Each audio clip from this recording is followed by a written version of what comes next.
नमस्कार। जब हम इकोनॉमी की बात करते हैं तो दिमाग में क्या आता है? बड़ी बड़ी कंपनियां, ऊंची ऊंची इमारतें, है ना?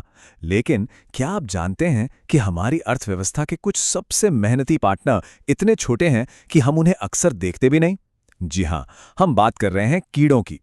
तो चलिए आज मधुमक्खियों और रेशम के कीड़ों की इस हैरान कर देने वाली आर्थिक दुनिया को थोड़ा करीब से समझते हैं। 200%।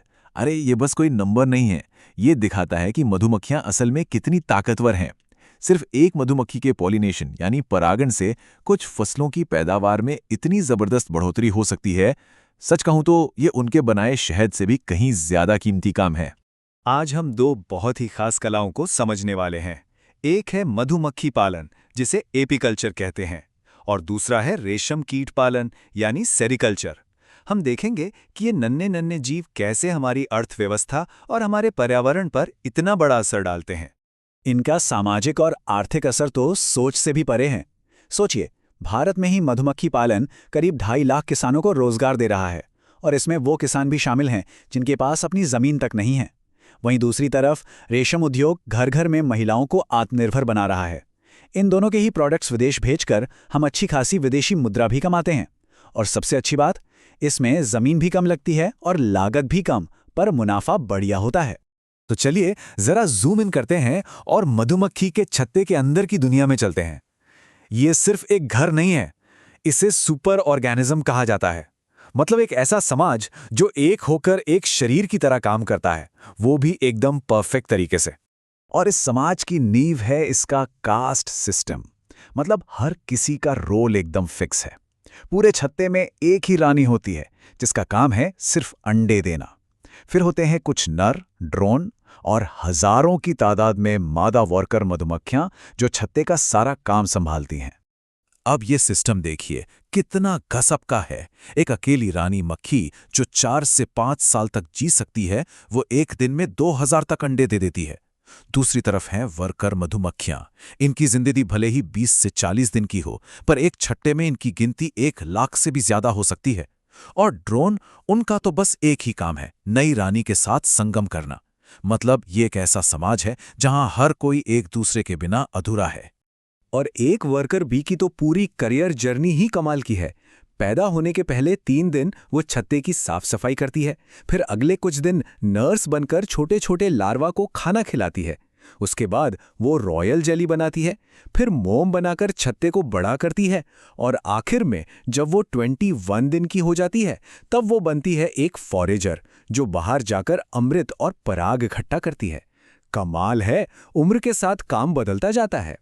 एक छत्ता सिर्फ शहद ही नहीं देता, ये तो एक पूरा खजाना है। यहां से जो मोम निकलता है वो कॉस्मेटिक्स और मोमबत्तियों में काम आता है। रॉयल जेली दवाइयों में इस्तेमाल होती है। प्रोपोलिस में एंटी बैक्टीरियल गुण होते हैं। यहां तक कि मधुमक्खी का जहर भी इलाज में इस्तेमाल होता है। ये सच में एक छोटी सी नेचुरल फैक्ट्री है। अच्छा, मधुमक्खियों की दुनिया तो देख ली। अब चलते हैं रेशम की दुनिया में, जहां रेशम का कीड़ा नाम का एक मास्टर स्पिनर रहता है। रेशम बनाने की ये कला, जिसे सेरीकल्चर कहते हैं, किसी जादू से कम नहीं है, सच में। और यहाँ की सबसे मजेदार बात पता है क्या है? रेशम का कीड़ा, जिसका साइंटिफिक नाम बॉम्बिक्स मोरी है, वो अपनी पूरी जिंदगी में सिर्फ और सिर्फ एक ही चीज खाता है, शहतूत की पत्तियां। मतलब पूरा का पूरा रेशम उद्योग सिर्फ इसी एक पौधे और एक कीड़े के खास रिश्ते पर टिका हुआ है। इसकी लाइफ साइकिल के 4 स्टेज होते हैं: अंडा, फिर लार्वा, प्यूपा और आखिर में पतंगा। लेकिन सबसे जरूरी स्टेज है लार्वा वाला, जो करीब 20 से 24 दिन का होता है। इसी दौरान ये कीड़ा दिन रात बस शहतूत की पत्तियां खाता रहता है और अपने अंदर रेशम बनाने की तैयारी करता है। और इस मेहनत का नतीजा होश उड़ाने वाला है। एक अकेला कोकून, उसके अंदर रेशम का एक ही धागा होता है जो 900 मीटर तक लंबा हो सकता है, वो भी बिना टूटे। सोचकर देखिए, एक छोटा सा कीड़ा लगभग 1 किलोमीटर लंबा धागा बना देता है। तो यहां पर इंसानों का रोल कहां आता है? असल में हम इन कीड़ों को पालते हैं, उनका मैनेजमेंट करते हैं ताकि दोनों को फायदा हो। ये एक तरह से इंसानों और कीड़ों के बीच का एक गठबंधन है। अब इन दोनों कामों में, मतलब मधुमक्खी पालन और रेशम कीट पालन में काफी फर्क है। मधुमक्खी पालन में छत्तों को मैनेज किया जाता है और इसका सबसे बड़ा फायदा फसलों का पॉलिनेशन है। वहीं रेशम कीट पालन में लार्वा को ट्रे में पाला जाता है ताकि हमें रेशम का धागा मिल सके। एक और बड़ा अंतर यह है कि मधुमक्खियां अलग अलग फूलों का रस पीती हैं, जबकि रेशम का कीड़ा सिर्फ और सिर्फ शहतूत की पत्तियां खाता है। लेकिन जैसा कि हर कहानी में होता है, ये गठबंधन हमेशा आसान नहीं होता। इन छोटे पार्टनर्स को कई बड़े बड़े खतरों का सामना करना पड़ता है। जैसे मधुमक्खियों के लिए वैक्स मॉथ नाम का एक कीड़ा है जो पूरा छत्ता ही तबाह कर देता है। कुछ खतरनाक बीमारियां तो उनके लार्वा को ही खत्म कर देती हैं। ठीक वैसे ही रेशम के कीड़ों पर ओजी मक्खी जैसे परजीवी हमला कर देते हैं और पेब्राइन नाम की एक बीमारी तो पूरी की पूरी कॉलोनियों को ही मिटा सकती है। इससे समझ आता है कि यह पूरा उद्योग कितना नाजुक है। तो इन सब के बाद सवाल ये उठता है कि आखिर ये छोटे छोटे जीव हमारे भविष्य के लिए इतने जरूरी क्यों हैं?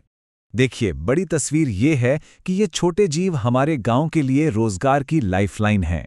मधुमक्खियों के बिना तो हमारी खाद्य सुरक्षा ही खतरे में पड़ जाएगी, क्योंकि दुनिया की 1/3 से ज्यादा फसलें पॉलिनेशन के लिए इन्हीं पर निर्भर हैं। ये सिर्फ एक इंडस्ट्री नहीं है, ये हमारी बायोडाइवर्सिटी और एक सस्टेनेबल भविष्य की नींव हैं। तो ये पूरी चर्चा हमें एक बहुत ही दिलचस्प सवाल पर लाकर छोड़ देती है। दुनिया में ऐसे और कौन से छोटे छोटे जीव हो सकते हैं जिनके पास हमारे भविष्य की बड़ी बड़ी समस्याओं का समाधान छिपा हो? सोचने वाली बात है ना?